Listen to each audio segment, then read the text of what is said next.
जय हिंद दोस्तों, the career study के ऑनलाइन प्लेटफॉर्म पर आप सभी का स्वागत है। हम डिस्कशन कर रहे हैं यूपी पीसीएस के आरओ के प्रीवियस ईयर क्वेश्चंस का, और आज है हमारे 2016 के री एग्ज़ाम के क्वेश्चंस का डिस्कशन। तो चलिए बढ़ते हैं डिस्कशन की ओर। मैं आशा करती हूँ कि आप लोग ने पुराने वीडियोस को ज़रूर देखा होगा जो भी हमने अपलोड कर रखा है, और अगर आपको वीडियोस ऐसे नहीं मिल रहे हैं तो आप प्लेलिस्ट पे जाके चेक कर सकते हैं। सारे वीडियोस हमने सब्जेक्ट वाइज कंपाइल कर रखे हैं प्लेलिस्ट में, तो प्लीज़ कोई भी रिस्क ना लें प्रीवियस ईयर क्वेश्चंस को ना देखने का, ठीक है। जो भी वीडियोस आप देख सकते हो, अगर आपके पास टाइम नहीं है, आपको टाइम नहीं मिल रहा है, तो आप स्पीड में करके देखो, सुनो, but don't leave those videos. तो चलिए बढ़ते हैं आज के डिस्कशन के साथ। हमारा पहला प्रश्न है, निम्नलिखित में से कौन सा लॉ धातु के क्षयकरण में आवश्यक है? Which of the following is essential for the corrosion of iron metal? आपको पता है corrosion क्या होता है, क्षयकरण क्या होता है? चलिए ऑप्शंस देखते हैं एक बार हम। केवल ऑक्सीजन, ऑक्सीजन एवं नमी मतलब तथा नमी, केवल हाइड्रोजन, हाइड्रोजन तथा नमी। तो देखिए दोस्तों, यहाँ पे हमें, और ये जो चार ऑप्शंस दिए गए, मैं एक बार इसको इंग्लिश में भी रीड कर देती हूँ। Only oxygen, only oxygen and moisture, only hydrogen, hydrogen and moisture. तो यहाँ पे हमारा करेक्ट आंसर हो जाएगा ऑक्सीजन एंड मॉइस्चर। जब भी लोहा, आपने देखा है, अच्छा लोहे में जंग कैसे लगती है? जब आप कहीं लोहा रखा है, उसके पास बहुत दिन तक पानी छोड़ दो ऐसे ही, तो क्या होता है, जंग लग जाती है। तो सिर्फ पानी से नहीं लगती है, जब पानी और ऑक्सीजन ये दोनों ही कंबाइंड स्टेट में रहते हैं उधर, तो वहाँ पे क्या होता है, जंग लग जाती है लोहे में। आयरन, जब भी whenever iron comes into contact with oxygen and moisture from the atmosphere, it reacts with them to form some unwanted compounds। और यही होता है, तभी आयरन जो है वो कोरोड होने लगता है, मतलब कि क्षयकरण होने लगता है उसमें, ठीक है। चलिए बढ़ते हैं नेक्स्ट क्वेश्चन की तरफ। दोस्तों प्लीज़ वीडियो को लाइक करें अगर आपको ये वीडियो पसंद आ रहा हो तो। सफ़ेद प्रकाश में उपस्थित निम्नलिखित रंगों में से कौन सा रंग शीशा के प्रिज्म द्वारा सबसे कम विचलित होता है? Which of the following colors present in white light is least divided by a glass prism? तो आपने ये कलर्स पढ़ रखे हैं। यहाँ पे सबसे पहले पूछ रहे लीस्ट डिविएटेड, ठीक है। अभी मैंने आपको एक बार और ये प्रीवियस ईयर में बताया था किसी क्वेश्चन में, आपको याद है विबग्योर के कलर्स होते हैं, that is violet, indigo, blue, green, yellow, orange, red, ठीक है। अब मैंने आपको क्या बताया था, सबसे ज़्यादा डिविएशन वायलेट का होता है क्योंकि ये स्कैटर ज़्यादा करता है, ठीक, और सबसे कम क्या करता है, सबसे कम रेड करता है। इसीलिए तो हम इसको ट्रैफिक सिग्नल में लगाते हैं, जो स्पेशली रेलवे स्टेशन में होते हैं, रेलवे में जो लगाए हुए होते हैं रास्ते में रेल पे, वो रेड क्यों होते हैं? इसीलिए होते हैं ना, क्योंकि वो स्कैटर कम करेगा। जब कम फैलेगा तो जो सामने से चीज़ आ रही है उसको ज़्यादा दिखेगा ना, ऐसा ही तो होगा ना, ठीक है। तो इसीलिए हम रेड को यूज़ करते हैं, और रेड ही इसका करेक्ट आंसर है। So the correct answer is option number B, लाल रंग, ठीक है। चलिए बढ़ते हैं नेक्स्ट प्रश्न की ओर। निम्नलिखित में से कौन सा पदार्थ पृथ्वी पर प्राकृतिक रूप से पाया जाने वाला कठोर पदार्थ है? Which of the following substances is the hardest naturally occurring substance found on earth? Graphite, quartzite, boron, nitride, iron, diamond. तो बिल्कुल ये तो हम बचपन से स्कूल में हर जगह पढ़ते आए हैं। इसका करेक्ट आंसर हो जाएगा हीरा, डायमंड। ये कॉम्प्लेक्स, सबसे कॉम्प्लेक्स फॉर्म होता है कार्बन का, ठीक है, एंड देन ग्रेफाइट आता है इसके बाद, ठीक। तो diamond is a transparent gemstone. आपको ये पता है, आप सब ने देखा है हीरे को, तो आप सब भी एक हीरा ही हैं, बस ट्रांसपेरेंसी हर किसी में नहीं रहती है, कुछ लोगों में मिसिंग रहती है। तो अपने अंदर ट्रांसपेरेंसी लाएं, सच बोलना सीखें, ट्रांसपेरेंट रहें, किसी को चीट ना करें, किसी जगह गलतियां ना करें, तो आप भी एक हीरे से कम नहीं होंगे। चलिए तो देखते हैं डायमंड क्या होता है। डायमंड एक पुअर कंडक्टर होता है, किसका? हीट एंड इलेक्ट्रिसिटी का, ठीक है। और ये हार्डेस्ट नेचुरली ग्रोइंग सब्सटेंस है, मतलब कि प्राकृतिक रूप से सबसे, ये पदार्थ पृथ्वी पर प्राकृतिक रूप से पाया जाने वाला सबसे कठोर पदार्थ है, ठीक है। चलिए नेक्स्ट क्वेश्चन की तरफ चलते हैं। क्वेश्चन नंबर 4, निम्नलिखित अम्लों में से किस अम्ल का उपयोग कार बैटरियों में किया जाता है? Which of the following acids is used in car batteries? तो कार बैटरीज में हम कौन सी एसिड को यूज़ करते हैं? यहाँ पे देखते हैं ऑप्शंस। एसिटिक एसिड, बिल्कुल भी नहीं। एसिटिक एसिड मैंने कल ही बताया था किस चीज़ में पाया जाता है, ये किस में मिलता है, हमने कल ही डिस्कस किया था प्रीवियस ईयर में। ये विनेगर में मिलता है ना, ये होगा नहीं। हाइड्रोक्लोरिक एसिड तो हमारे पेट में भी पाया जाता है, तो ये तो बिल्कुल भी नहीं होगा। Sulphuric acid and nitric acid, ठीक है। तो यहाँ पे करेक्ट आंसर हमारा हो जाएगा option number C, sulphuric acid. और इसको पता है क्या कहते हैं? केमिकल्स का राजा, मतलब किंग ऑफ केमिकल्स। तो दोस्तों हमारा correct answer option number C है, जिसके बहुत यूजेस होते हैं। Sulphuric acid is used in many things. Petroleum refining में भी हम इसको यूज़ कर लेते हैं, एक्सप्लोजिव्स बनाने में भी यूज़ कर लेते हैं, डाइज और मेडिसिन में भी यूज़ कर लेते हैं, और अलग अलग स्टोरेज बैटरी में भी इसका बहुत उपयोग होता है। चलिए पाँचवें क्वेश्चन की तरफ चलते हैं। आलू के चिप्स प्लास्टिक के थैलों में संकलित किए जाते हैं। Potato chips are packed in plastic bags in an atmosphere of nitrogen, hydrogen, oxygen and iodine. इसका करेक्ट आंसर ऑब्वियसली ए होगा, नाइट्रोजन।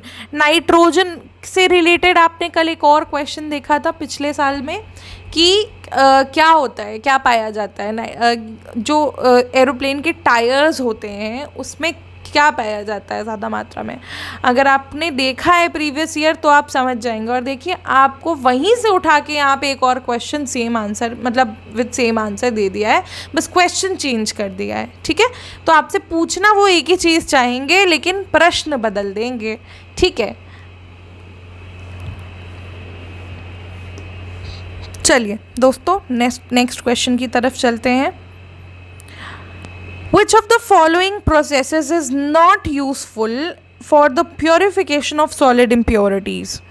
ठोस अशुद्धियों के शुद्धिकरण के लिए निम्नलिखित में से कौन सी प्रक्रिया उपयोगी नहीं है? नहीं है में पहले ही क्रॉस लगा लेना है जिससे हमसे गलती ना हो, ठीक है।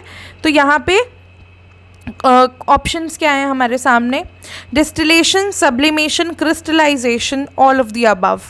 आसवन, ऊर्ध्वपातन, क्रिस्टलीकरण, उपरोक्त सभी। तो इसका करेक्ट आंसर हो जाएगा आसवन, डिस्टिलेशन। डिस्टिलेशन क्या होता है? ये एक मेथड होता है जिसमें कि हम कंपोनेंट्स को सेपरेट करते हैं। किसमें? एक लिक्विड मिक्सचर का जो कंपोनेंट्स है उसको सब सेपरेट करते हैं थ्रू डिफरेंसेस इन बॉइलिंग, मतलब बॉइलिंग करके हम सेपरेट करते हैं, ठीक है। और ये एक फिजिकल मेथड होता है सेपरेशन का। तो चलिए बढ़ते हैं नेक्स्ट क्वेश्चन की तरफ। क्वेश्चन नंबर 7, हींग प्राप्त की जाती है। Asafoetida is obtained from exudation from the stem, extraction from the roots, extraction from the fruits, extraction from the leaves। तने के स्राव से, जड़ों के निष्कर्षण से, फलों के निष्कर्षण से, पत्तियों के निष्कर्षण से। तो हमारा करेक्ट आंसर हो जाएगा यहाँ पे रूट्स, ठीक है। हींग कहाँ से प्राप्त की जाती है? तो आप इसको बहुत अच्छे से याद कर लीजिए, पूछता है। इसने यूपीपीसीएस में भी ये क्वेश्चन पूछ रखा है पहले और यहाँ पे भी पूछा है, ठीक है। तो it is found in which part of the plant? It is found in the sap of the roots of the Iranian native medicinal plant, जिसको हम कहते हैं फेरुला असोफोटिडा, ठीक है। ये किस में पाया जाता है? जो सैप होता है रूट्स में, उसमें पाया जाता है, ठीक। चलिए देखते हैं। इसको इवन हम दवाइयाँ बनाने में भी इस्तेमाल करते हैं इसका। चलिए सूची, match list 1 with list 2, okay. और यहाँ पे हमारे सामने ऑप्शंस हैं। अब ये यहाँ पे बताना है कि इनमें से कौन सा करेक्ट आंसर है, ठीक है। यहाँ पे कौन सा सही कूट है, ठीक। विटामिन के गेहूं भ्रूण तेल, विटामिन डी नींबू, vitamin E cod liver oil, vitamin C alpha alpha. ठीक है, अभी हमें यहाँ पे बताना है कि कौन सा सही है और कौन सा गलत है। ठीक, तो यहाँ पे विटामिन के अल्फ़ा अल्फ़ा होता है, विटामिन सी लेमन होता है। ठीक, तो विटामिन डी यहाँ पे गलत है, ये भी गलत है, ये भी गलत है, और यहाँ पे सही पूछा था तो विटामिन ई हमारा करेक्ट आंसर हो जाएगा। विटामिन ई सॉरी,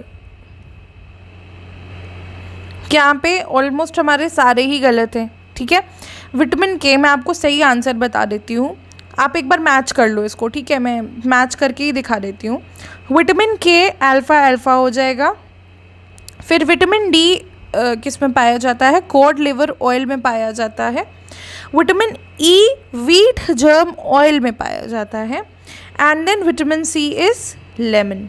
ठीक है, साइट्रस से आप सी से साइट्रस याद कर लो, तो जो साइट्रस फ्रूट्स हैं उनमें पाया जाता है। ठीक है, एज सिंपल एज दैट। चलिए देखते हैं हम नेक्स्ट क्वेश्चन, क्वेश्चन नंबर 9। त्रिकोष्ठीय हृदय पाया जाता है। अ 3 चेम्बर्ड हार्ट इज़ फाउंड इन, ये क्वेश्चन शायद हमें पिछले साल भी पूछा गया था। ठीक है, 3 चेम्बर्ड ही था जहाँ तक मुझे याद आ रहा है। Mammals, birds, amphibians, fishes. ठीक है, स्तनधारियों में, पक्षियों में, अभयचरों में, मछलियों में। तो इसका करेक्ट आंसर हो जाएगा हमारा ऑप्शन नंबर सी, एम्फीबियंस। ठीक है, ये किस में पाया जाता है? एम्फीबियंस में पाया जाता है। ठीक,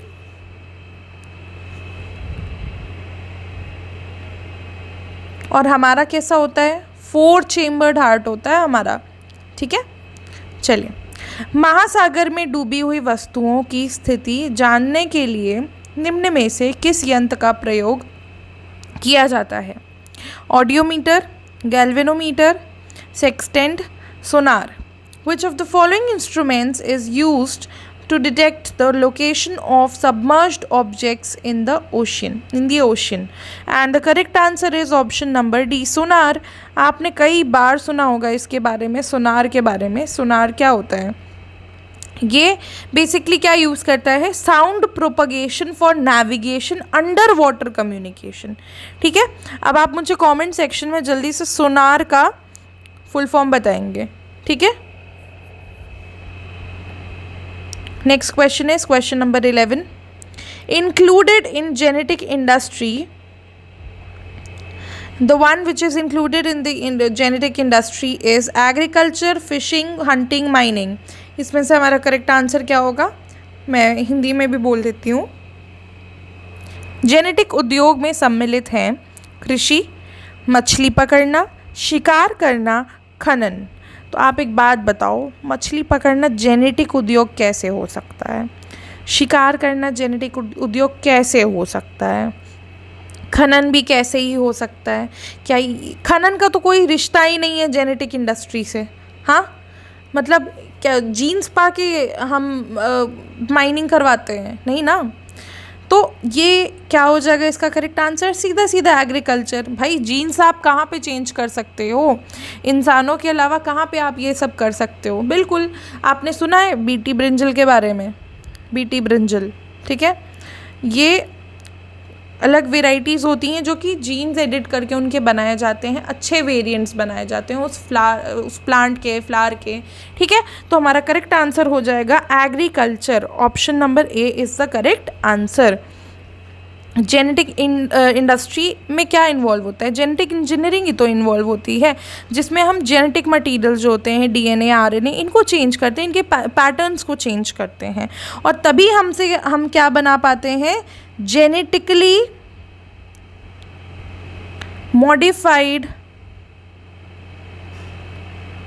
ऑर्गेनिजम्स। ठीक है, और यही है हमारा बीटी ब्रिंजल। ठीक, तो आपको समझ में आ गया होगा। बाकी हम अब नेक्स्ट क्लास में, मतलब नेक्स्ट वीडियो में और क्वेश्चंस डिस्कस करते हैं। तब तक के लिए आप सब प्लीज़ वीडियो को वॉच करते रहिए, बार बार रिवाइज़ करिए। मैं सच में बता रही हूँ, ये क्वेश्चंस में से कुछ ना कुछ आएगा ही आएगा, क्योंकि हमेशा आता है। ठीक है, तो आप लोग ने अगर अभी भी वीडियो को लाइक नहीं किया है तो प्लीज़ जल्दी से लाइक बटन प्रेस कर दें और वीडियो को अपने दोस्तों के साथ भी शेयर करें। और अगर अभी भी चैनल नहीं सब्सक्राइब किया है तो प्लीज़ चैनल को सब्सक्राइब करिए, जिससे कि आपको सारे अपडेट्स मिलते रहें। जय हिंद, मिलते हैं नेक्स्ट वीडियो में।